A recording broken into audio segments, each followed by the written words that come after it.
sommes à notre deuxième journée de marche en montagne et c'est un matin extraordinaire avec un magnifique soleil, un ciel complètement bleu à découvert et la piste que l'on emprunte est tout simplement magnifique, comme vous pouvez voir par ma respiration. On travaille fort. Marcher, c'est l'occasion d'évoluer sur le chemin de nos ancêtres humains. La posture bipède nous offre cette opportunité au quotidien de créer une connexion viscérale avec ces êtres nous ayant précédés. C'est un pont entre le passé et le présent, mais aussi un tremplin vers l'avenir. Posant un pied devant l'autre, nous écrivons l'histoire dans la chair, une respiration, un pas et une répétition à la fois. Ça, c'est de l'inclinaison.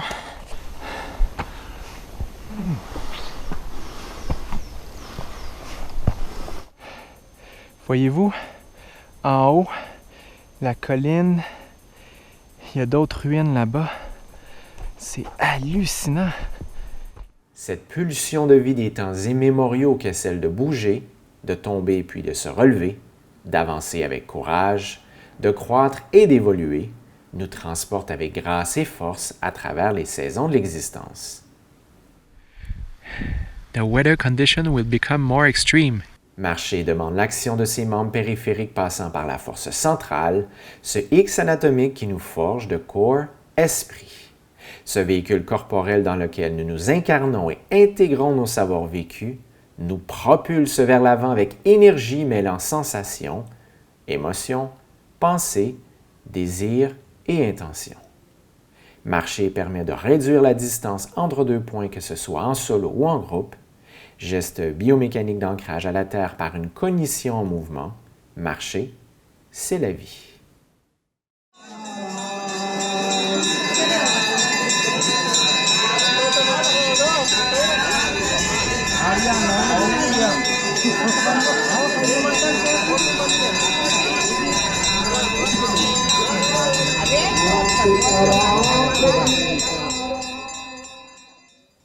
Le terme « rocking » fait principalement référence à l'action de marcher avec un poids sur le dos.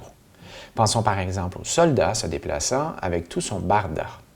Gardons également en mémoire tous ces humains qui, depuis la nuit des temps jusqu'à aujourd'hui, ont transporté à la fois matériel, progéniture, eau potable, armes ainsi que les fruits de la chasse et de la cueillette d'un endroit à un autre, et ce, sur de plus ou moins longues distances.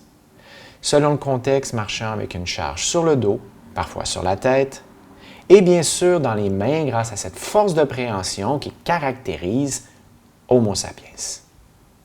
Parmi les compétences physiques fondamentales pouvant être développées découlant de la pratique du rocking, citons par exemple la mobilité articulaire ainsi que la force en endurance des membres inférieurs, une force centrale engagée et réactive à l'effort pour un corps-esprit aiguisé, l'amélioration de la coordination et de l'équilibre, mais aussi une capacité cardiovasculaire accrue en raison de la charge supplémentaire emportée. Pensons bien sûr aux déplacements sur des sols plats et accidentés, faits de pentes ascendantes et descendantes, sans oublier dans certains cas l'altitude et des conditions atmosphériques plus ou moins difficiles lors de trekking en montagne. 172 à 8h moins 10 du matin. Ça réveille.